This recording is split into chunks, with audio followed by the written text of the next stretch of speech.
Salut tout le monde, c'est Cynthia, j'espère que vous allez bien.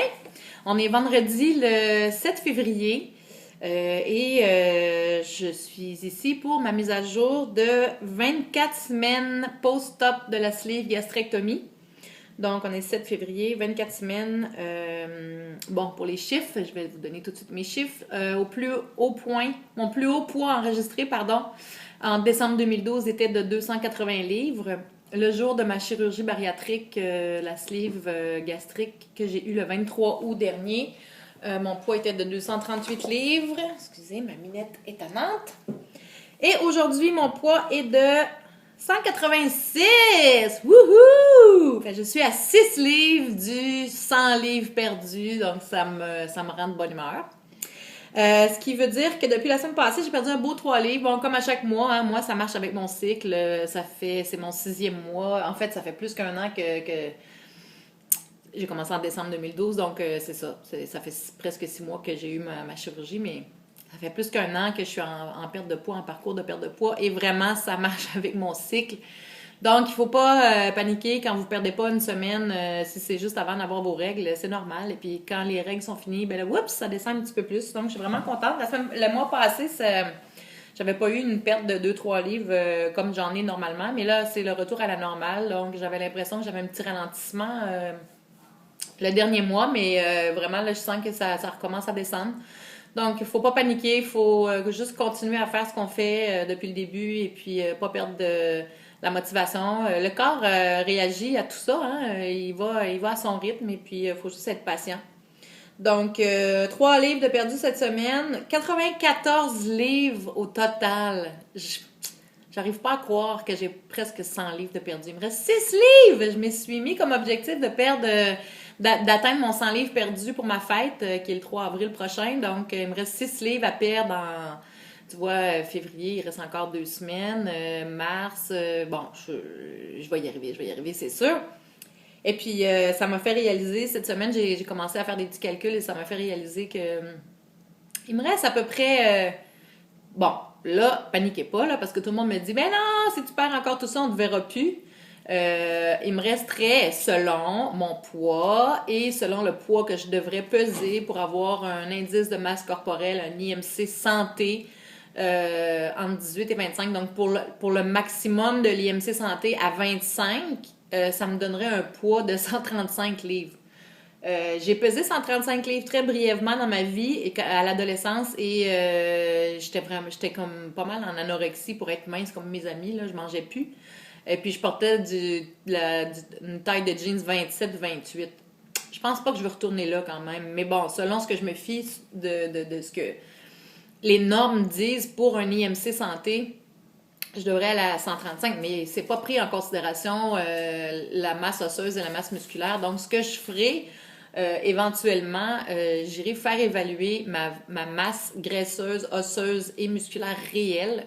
C'est un service qui offre dans plusieurs services. Certains gyms offrent ces services-là, d'autres, c'est des trucs de médecine sportive et tout. Je sais que je peux avoir accès à ça assez facilement. Donc, à un moment donné, j'irai faire vraiment mesurer la réalité de la composition de mon body. Et on verra jusqu'où je vais aller, mais ça m'étonnerait que je me rende jusqu'à 135 livres. Donc, il me reste entre 40 et 50 livres à perdre. J'en avais 145 à perdre, fait que je suis vraiment contente. Ça s'en vient. Donc, l'été qui s'en vient devrait être un été vraiment différent par rapport aux autres étés parce que, je pense que je vais pouvoir porter pas mal plus que ce que j'ai envie de porter. En même temps, le maillot de bain va me stresser plus que quand j'étais ronde parce que, évidemment, quand on perd beaucoup de poids comme ça, j'ai de la chance. Je vois des gens, parce que je regarde beaucoup de vidéos sur YouTube, je vois des gens qui ont perdu beaucoup de poids, qui ont vraiment beaucoup de peau qui pend. C'est pas mon cas. Je touche du bois. C'est pas mon cas, du moins pas pour l'instant. Mais je suis plus molle que j'étais. C'est trop d'informations, là, mais c'est la réalité. Donc, en fait, c'est mes jambes, mes cuisses qui me découragent un peu, mais bon, avec l'exercice et tout ça, il faut juste être patient, là, ça va finir probablement par se placer, pas au complet, mais peut-être, en tout cas, ça va s'améliorer. Donc là, ça va être les cuisses cet été, mon complexe. Que mes cuisses, j'aurais pas envie de les montrer. Mais le reste, bon, oui, ici, on a tout ça, hein. Quand on perd du poids, on a tout le blablabla. Mais ça, c'est pas grave. Ça me dérange pas trop. Mais mes cuisses, ça me dérange. Mais bon.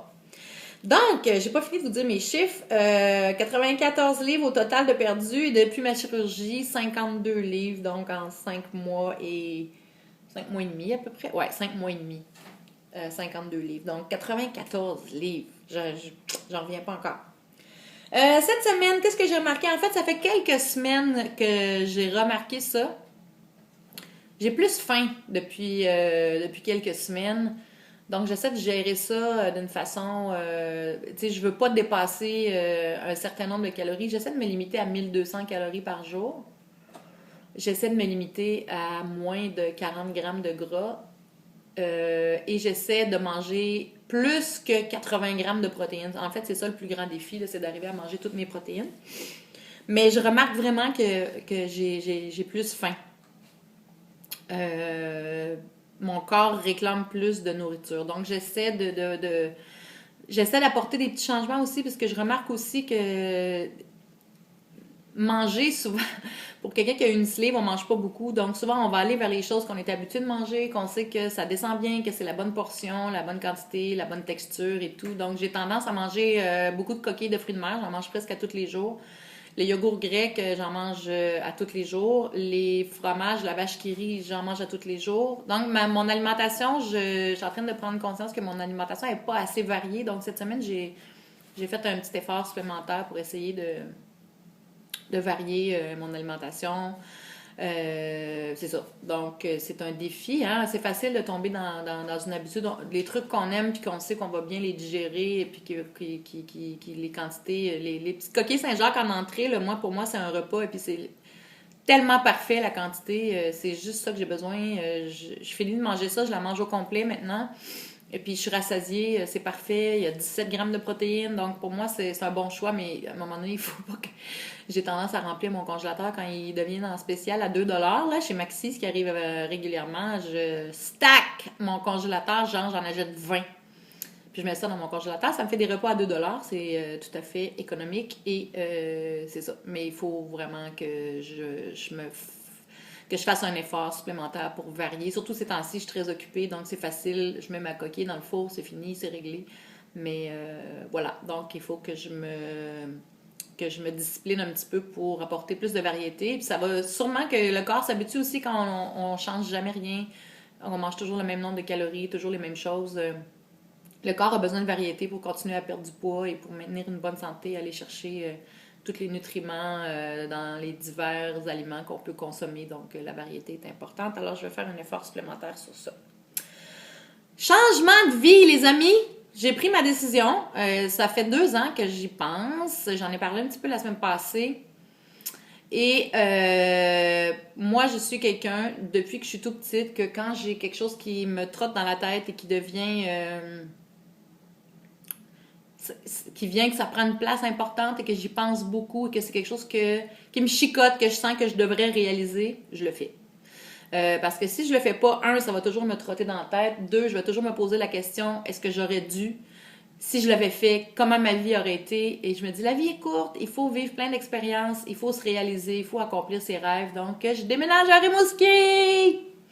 Je quitte Montréal et puis à Rimouski, je me dis qu'il y a peut-être plus de possibilités pour moi pour avoir une subvention du SAGE. Ben, c'est pas le SAGE là-bas, ça va être le CLD ou je sais pas trop comment ça va s'appeler, mais le programme de soutien au travail autonome existe là-bas aussi. Donc, je me dis que j'ai peut-être plus de chances que ça fonctionne. Et en plus, tout ça n'arrive jamais pour rien. J'ai été très déçue quand j'ai été refusée pour la subvention pour mon projet. Mais là, il faut que je vous avoue que mon projet... Je m'adressais à la clientèle bariatrique pour la simple raison que je voulais avoir une niche précise, justement pour me donner plus de chances d'avoir la subvention. Mais en fait, oui, ça m'intéresse, ça me tient très à cœur de travailler avec les patients de chirurgie bariatrique comme moi, parce qu'ils manquent de services et tout ça, mais j'avais pas envie de me limiter juste à cette clientèle-là, mais maintenant, je ne suis plus obligée parce que je ne suis pas sur le programme du SAGE. Alors, je vais faire 100% de ce que je voulais faire au départ et que j'aurais fini par faire de toute façon. C'est que justement, ma clientèle, ça peut être monsieur, madame, tout le monde, qui a envie de se réaliser, qui a envie de s'accomplir, qui a envie de changer des choses dans sa vie, qui a envie de vivre ses rêves, réaliser ses rêves, peut-être faire des grands changements dans sa vie, ils ne savent pas comment s'y prendre. Je pense que moi, c'est ça. Ma force dans la vie, ça a toujours été d'écouter ma petite voix à l'intérieur, d'écouter mon cœur, finalement, et de m'accomplir, de réaliser mes rêves. La vie est courte, hein? Puis maintenant, avec toutes les maladies, l'Alzheimer, le cancer, les maladies du cœur, la réalité fait que on sait pour aujourd'hui. On est là aujourd'hui, on est en santé aujourd'hui, mais demain, on n'a aucune idée de ce qui nous attend. Raison de plus pour ne pas s'attendre, pour ne pas se dire « Ah oui, moi, à la retraite, je vais faire ça. Oui, oui, quand je vais être retraitée, je vais faire ça. Ouais, quand je vais avoir ramassé 20 000 je vais m'acheter ci. Quand je vais faire ci, quand je vais avoir un gros job, je vais avoir un enfant. » Ça marche pas comme ça. Malheureusement, la vie, ça marche pas comme ça. Et comme le disait si bien John Lennon, qui disait... John Lennon ou Paul McCartney? Je me souviens plus. Il disait « Life is what is happening to you while you are making other plans. » La vie, c'est ce qui est en train de t'arriver pendant que toi, tu fais d'autres plans. Mais malheureusement, c'est ça. Donc, je me dis, la vie, il faut la saisir pendant qu'on est capable. Moi, en ce moment, tous ces blocages-là que j'ai eus par rapport à mon projet, par rapport à... Ça fait 1 an que j'essaie de me replacer professionnellement. Il arrive rien pour rien. Moi, je pense que j'ai quelque chose à apporter par ma force de caractère, par ma volonté, par mon dynamisme, par mes expériences de vie. Je suis quelqu'un qui n'a pas peur de foncer. Je suis quelqu'un qui aime se réaliser. Je suis quelqu'un qui est sexologue de formation. Je n'ai pas travaillé beaucoup dans le domaine, mais j'ai quand même les compétences, la formation, l'expertise et les expériences de vie pour aider d'autres personnes à se motiver, à changer leur style de vie, à réaliser des rêves, à rester positif. Bref, c'est ça. Je pense que je peux aider beaucoup de gens et puis c'est vers ça que je vais m'en aller. Même si en ce moment, je me cherche un travail à Rimouski pour être capable de me démarrer là-bas. C'est ça. J'ai vraiment envie de travailler avec les gens. Je suis quelqu'un qui a toujours adoré aider les gens, faire une différence dans la vie des gens et c'est vers ça que je me dirige et c'est pour ça que mon projet dans le fond c'est pour ça que ça n'a pas marché parce qu'il y a autre chose de mieux qui était là et en fait c'est que je puisse explorer toutes les facettes de mon expertise, pas seulement une facette. En fait, c'est ça, il y a plusieurs dimensions à ce que je peux faire. Donc, je vais m'aligner pour du travail autonome, à faire ce que j'aime, qui consiste à aider les gens et puis à... C'est ça. Donc, voilà les amis. Je parle vite aujourd'hui. Je suis un peu excitée parce que j'ai vraiment pris ma décision et ça me rend complètement fébrile. Je suis vraiment contente. Je suis excitée à l'idée de m'en aller là-bas. Je pense que j'ai même déjà trouvé mon appartement. Ma maman va aller le visiter pour moi. Mais j'ai un bon feeling. Je le sens. Je le sens. Et puis, tu sais, écouter son feeling dans la vie, il n'y a rien de plus gratifiant que ça parce que la petite voix intérieure, là, s'il y a une voix dans toutes celles qu'on va entendre au cours de notre vie qui nous trahira jamais, c'est notre voix intérieure parce que c'est notre subconscient, c'est la voix du cœur. Cette voix-là ne nous trahira jamais parce que c'est notre voix profonde, c'est nos aspirations profondes. Donc, il faut apprendre à écouter ça et moi, c'est ce que je fais depuis que je suis tout petite. C'est ça. Donc, j'ai décidé que j'allais avoir un nouveau chapitre différent dans ma vie, d'aller à Rimouski. C'est un changement de vie complet. J'ai vraiment hâte. Là, je m'en irais demain matin si je pouvais. Donc, c'est ça. Là, je suis en train d'essayer de trouver un preneur pour mon logement ici. Qui ne devrait pas être très difficile parce que c'est un super beau logement que j'adore. C'est un des plus beaux que j'ai eu d'ailleurs comme locataire, là. Et puis, c'est ça. Alors, gros changement de vie. Et puis, mon projet, en fait, mon projet Québec bariatrique n'est pas mort. Mais là, je m'aperçois que moi, dans la vie, là, il y a un rêve que je caresse depuis que je suis jeune. C'est d'être libre, de travailler, de pouvoir m'accomplir, de faire ce que j'ai envie de faire, mais de pouvoir le faire à partir de n'importe où dans le monde. Et puis, je me suis dit que dans le fond, maintenant, avec Internet, avec Skype, avec les webinaires, tout est possible. Dans le fond, on peut travailler de n'importe où parce que le contact direct, on peut l'avoir par le biais d'Internet maintenant. Donc, ce qui fait que je me dis que mon projet Québec bariatrique, même si je m'en vais à Rimouski, C'est pas un obstacle, au contraire. Je vais le baser plus... il va être basé surtout sur Internet et sur Skype ou sur du webinaire. Donc, je vais pouvoir faire des groupes de soutien. Je vais pouvoir faire du soutien individuel en live, mais devant un écran. Donc, le fait que je m'en aille à Rimouski, je me ferme pas à aucune possibilité. Dans le fond, c'est juste que les moyens vont être différents et les moyens vont être Internet. Donc, même si je veux partir en vacances dans le sud et que je veux travailler, ça sera possible grâce à Internet. Donc, c'est ça. Moi, je vous dirais que dans la vie, les obstacles, c'est nous-mêmes qui nous les mettons. C'est dans notre tête. C'est ça, c'est vraiment ça.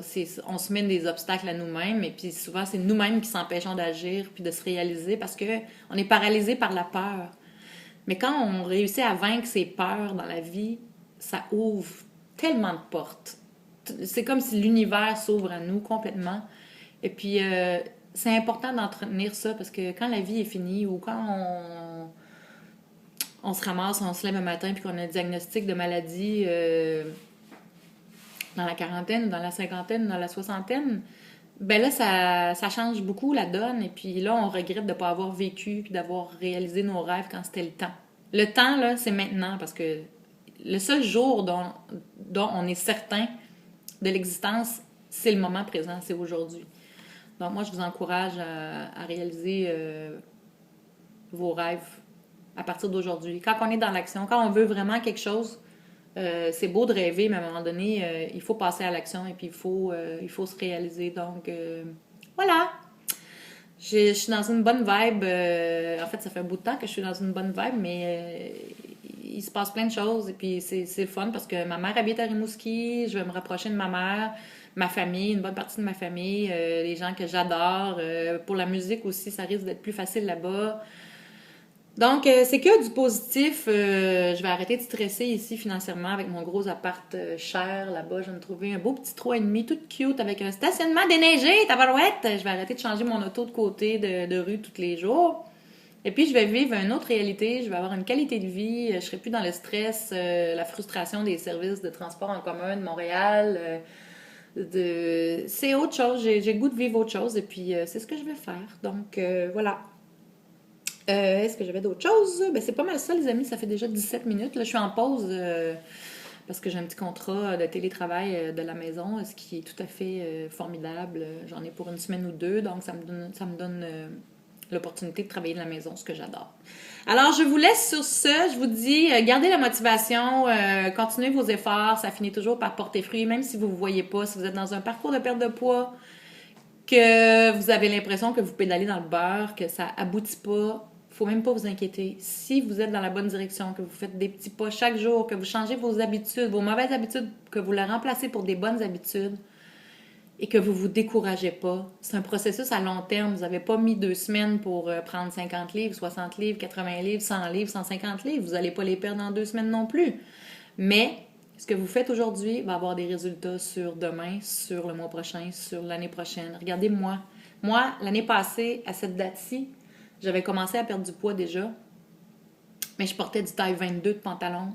Je portais du 3X de chandail. Puis aujourd'hui, tous ces vêtements-là, je les ai donnés parce qu'ils sont vraiment, vraiment trop grands pour moi. Donc, chaque petit pas que vous faites, chaque bonne décision alimentaire, chaque bon choix alimentaire que vous faites aujourd'hui, à chaque instant de votre journée, et que vous maintenez dans le temps, à chaque jour, que vous conservez votre motivation, que vous êtes assez courageux pour faire les bons choix, ça va rapporter un jour. Petit train va loin, donc il faut être patient. Vraiment, ça prend de la patience et puis il faut garder sa motivation. Trouvez vos sources de motivation pour vous donner du courage. Tout le monde est capable d'aller sur Internet, d'écouter des vidéos qui vont vous motiver, de chercher des gens qui ont traversé un parcours de perte de poids, qui ont réussi. Allez les écouter. Moi, c'est ça que je fais tout le temps. J'écoute des motivateurs aussi. J'entretiens la pensée positive et puis ça fait toute une différence. Mais vous êtes capable. Écoutez, j'ai été grosse toute ma vie et puis j'ai presque 100 livres de perdu. Donc, si moi, je suis capable, moi, la gourmande qui adorait manger, qui adorait fumer la cigarette comme une cheminée, qui était pas sportive du tout. Ben, j'étais active, mais j'étais pas dans un style de vie sain du tout, du tout. Donc, je réussis, ça me donne des ailes, ça me donne le goût de bouger encore plus, ça me rend de bonne humeur, je suis fière de moi, je me sens accomplie, sereine, j'ai fait le ménage dans ma vie, dans ma tête, dans mes relations. My God, ça fait du bien. Tu sais, le poids qu'on porte souvent, là, ben, c'est représentatif du poids qu'on porte ici, dans notre tête. Et puis, c'est important, à un moment donné, la vie est courte, comme je me répète tout le temps, la vie est courte. Notre bonheur, c'est nous qui en sommes responsables. Il y a une seule personne qui peut décider de changer des choses dans notre vie, c'est nous-mêmes. Puis d'arrêter de se mettre des obstacles là où finalement c'est nous l'obstacle plus que n'importe quoi d'autre. Donc je vous encourage, lâchez pas. Vous êtes capable de perdre du poids, vous êtes capable de réaliser vos rêves, tout le monde est capable. C'est juste de prendre la décision pour soi-même et d'être dans l'action pour l'accomplir à chaque jour un petit pas. Ça se fera pas tout du jour au lendemain, mais je vous encourage à pas lâcher, à continuer. Et merci de me suivre. Je salue tous mes abonnés, tout le monde qui me suivent. Là, je vous nomme plus parce qu'il y en a trop. C'est le fun d'ailleurs. Merci d'être là. Merci de me suivre. Merci de m'encourager. Vos messages, ça me touche beaucoup. Et puis, ça me donne du gaz pour continuer d'avancer moi-même dans mon propre parcours parce que moi, c'est pas fini. Je suis toujours dedans. Il faut que je garde ma motivation. Il faut que je sois disciplinée. C'est un effort, c'est un travail de chaque jour. Mais ça se fait et je vous encourage à le faire. Ça va vous apporter tellement. Vous allez tellement être fiers de vous et vous allez tellement vous sentir mieux dans votre peau. En général, vous allez vous sentir mieux. Plus en santé, plus en forme, plus de bonne humeur, plus tout. C'est juste du positif. Donc, je vous embrasse tout le monde. Bonne semaine. Hey, c'est déjà presque 22 minutes que je parle encore. Je suis une blablateuse professionnelle. Alors, bonne semaine. Et puis, dès que je vais avoir mon 100 livres perdu, inquiétez-vous pas. Probablement que ce jour-là, je vais vous faire... je sais pas quoi. Mais en tout cas, je vais tellement être de bonne humeur que ça va sûrement être une vidéo spéciale. Alors, bonne semaine tout le monde. Et puis, gênez-vous pas pour poser vos questions, faire vos commentaires, vous abonner à ma chaîne, partager ma page Facebook. J'aime ça, vous avoir autour de moi. Ça me donne de la drive encore plus. Alors, je vous embrasse. Bonne semaine. Ciao.